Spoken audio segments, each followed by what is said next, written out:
This cake is yummy. Can you please share the recipe with me? I love baking. Sure. For baking this cake, I use 2 eggs, a cup of flour, a cup of sugar, and a cup of butter.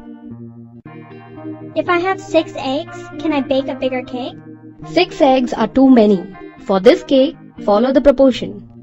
If you want a bigger cake, increase the ingredients in the same proportion. In nature too, you will find substances combined in fixed proportions. For instance, the law of constant proportions and the law of multiple proportions explain how various elements combine to form different compounds. This lesson is about laws of chemical combination and an introduction to an atom. At the end of this lesson, you will be able to explain the law of conservation of mass, describe an experiment to prove the law of conservation of mass, explain the law of constant proportions, explain the law of multiple proportion, list the postulates of Dalton's atom, define an atom,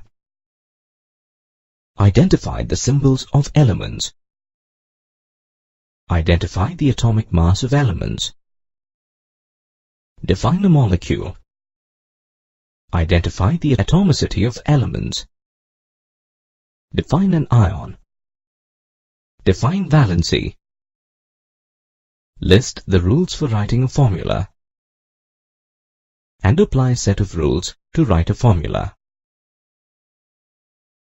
After a series of experiments, Democritus concluded that if you continue to cut a stone into smaller and smaller pieces, at some point you would reach a piece so tiny that it could no longer be divided. Democritus called these infinitely small pieces of matter atomos, meaning indivisible. Convinced that matter is made of tiny, indivisible particles. Many scientists like Evangelista Torricelli, Daniele Bernoulli, Joseph Priestley, and Antoine Lavoisier started studying the natural world. Among them, Joseph Priestley discovered that substances could combine together or break apart to form new substances. Later, Antoine Lavoisier, from his experimental observations, established a law that states that there is no gain or loss of mass when new substances are formed. This can be better explained with the help of an experiment. To do this experiment, take 5 grams of iron filings in a watch glass. Take 5 grams of sulfur in another watch glass. Then mix the iron filings and the sulfur thoroughly and weigh it. The weight is 10 grams. Now heat the mixture. It forms a dark molten mass of ferrous sulfide. Weigh it. You'll find the weight to be 10 grams. This shows that the mass is the same, though there is a change in form. Therefore, the law of conservation of mass can be stated as: in any chemical reaction, the total mass of the substance before and after the reaction is the same, although its matter undergoes a physical change. The total mass of reactants is equal to the total mass of products. This led scientists to ponder over the combination of substances, and they conducted various experiments.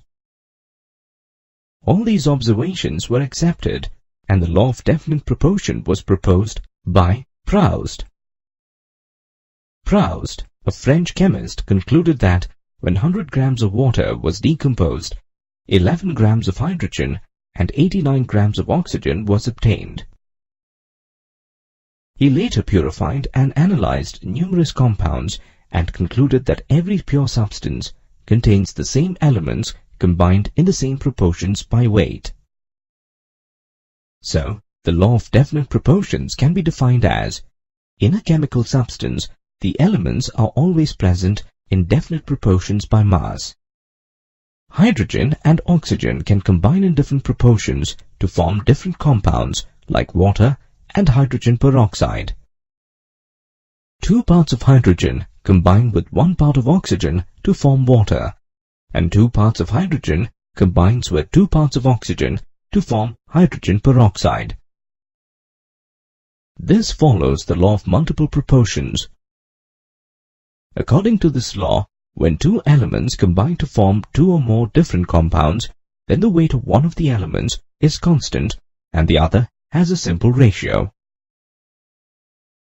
Basing on Proust's observations, John Dalton further researched and realized that water could exist as a gas that is mixed with air and occupies the same space as air. Solids cannot occupy the same space as gas. For example, ice cannot mix with air. This made Dalton ponder over what could allow water to sometimes behave as a solid and as a gas at other times. After a series of experiments with various substances in different states, Dalton concluded that all matter must be composed of tiny particles which cannot be further divided. He called them atoms. So an atom can be defined as the smallest particle of an element. According to Dalton, all matter is made of atoms. Atoms are indivisible and indestructible. All atoms of a given element are identical in mass and in properties. Compounds are formed by a combination of 2 or more different kinds of atoms. And a chemical reaction is a rearrangement of atoms. Having identified some elements, Dalton proposed a scheme of notation to represent elements. For example, hydrogen was represented as carbon as, oxygen as, nitrogen as, sulfur as, phosphorus as, copper as, silver as, gold as, iron as, chlorine as, tin as, zinc as, and lead as. The symbols used today were suggested by Berzelius. The first letter of the symbol is always in uppercase. Some elements were represented by the starting alphabet of its name.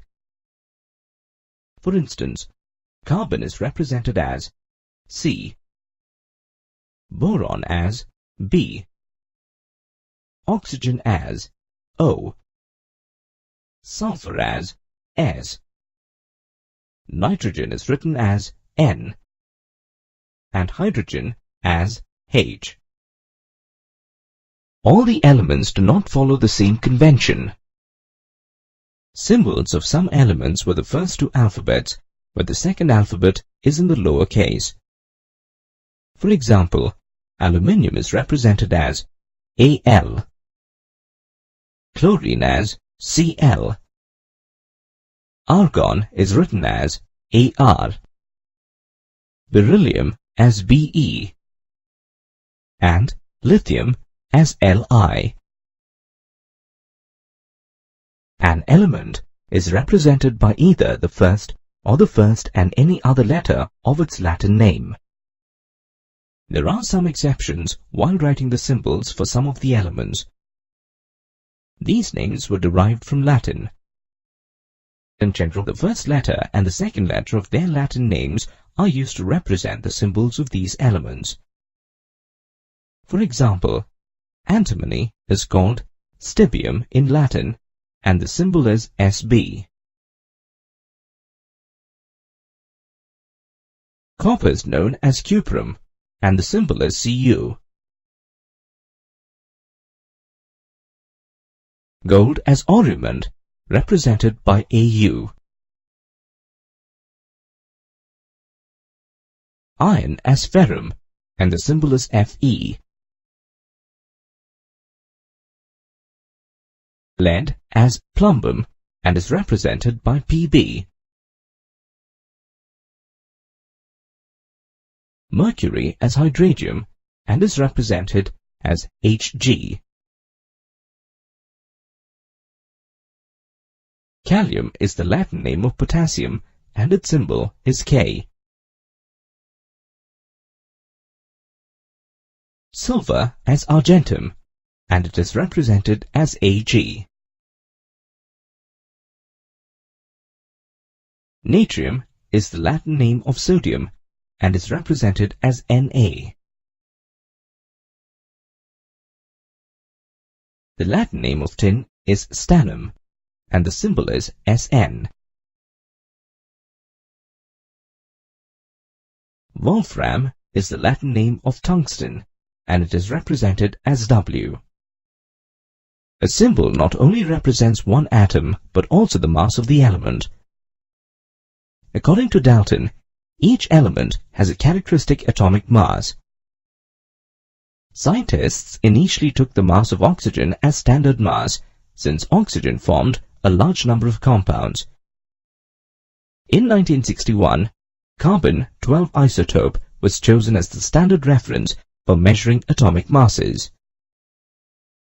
The relative atomic masses of all elements have been found with respect to an atom of carbon-12.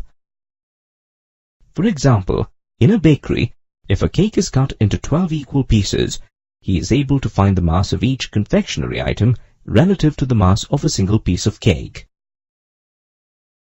Now, he sells the confectionery by relative confectionery mass unit.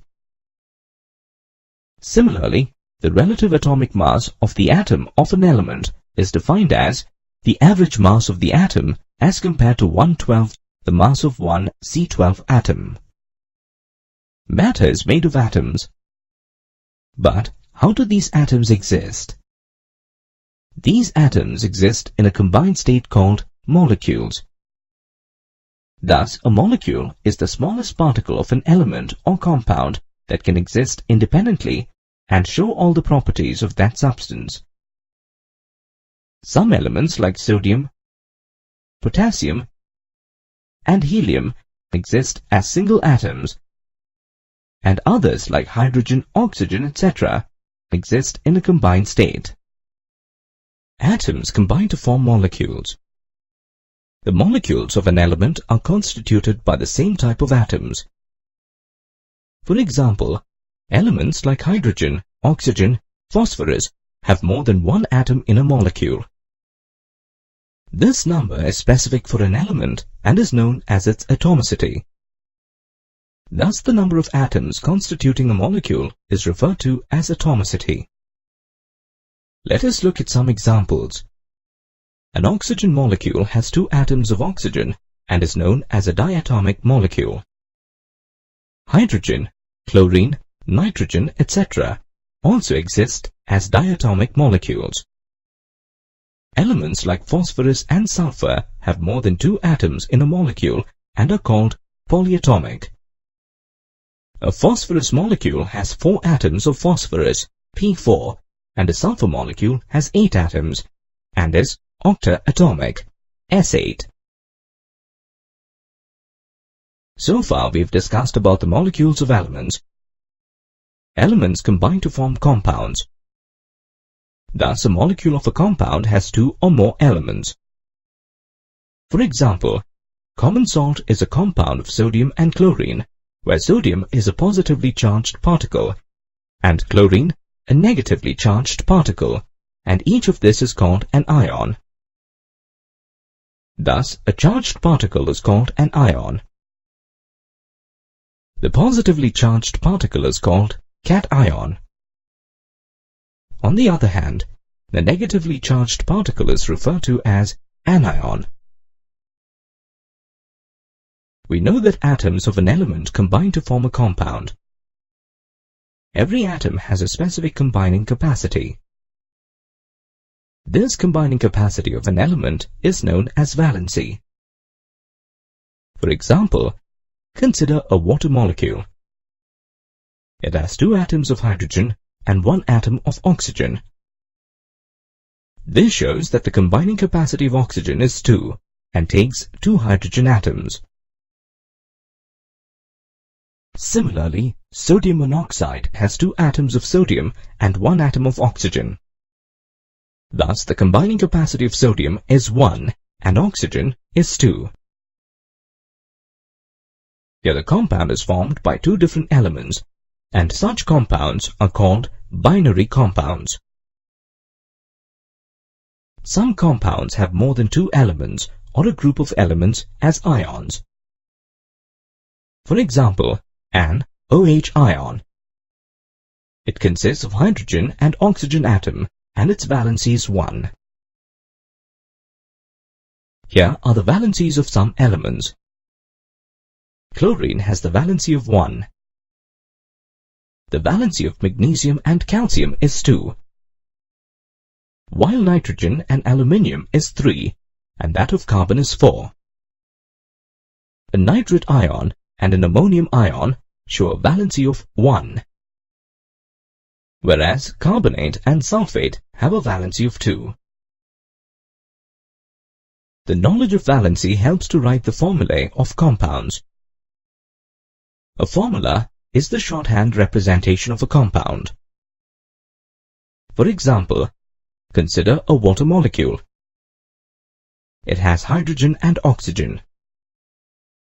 The symbol of hydrogen is H and oxygen is O, and its formula is H2O. Let's learn to write a formula. To write the formula of compounds, we follow a set of rules. Let us write the formula of calcium carbonate. First and foremost, identify the elements present in calcium carbonate. They are calcium, carbon, and oxygen. Identify the cation and the anion. In calcium carbonate, calcium is the cation and carbonate is the anion. Next, identify the valency of the cation and the anion and place it just above the symbol.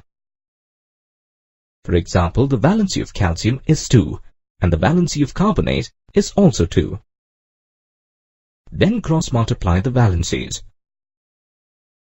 Now write the numerals as subscript right after the respective symbol, Ca2 and CO32. In case of calcium carbonate, both the valencies are 2, hence the formula is CaCO3. For compounds formed with polyatomic ions, the ion is enclosed in a bracket before writing the number of units. For example, ammonium sulfate. It has both ammonium and sulfate ions. The valency of an ammonium ion is 1 and sulfate is 2. When we cross-multiply, ammonium has a subscript 2. This 2 is written outside the bracket. There is an exception for some of the metals, which exhibit variable valency and are named accordingly. For example, copper shows 2 different valencies, 1 and 2. In such a case, the compound formed with lower valency is called cuprous, and the compound is cuprous oxide, that is, Cu2O. On the other hand, copper with valency 2 forms cupric oxide, CuO. Similarly, iron also exhibits variable valency. Iron with a valency of 2 is ferrous, and iron with a valency of 3 is ferric.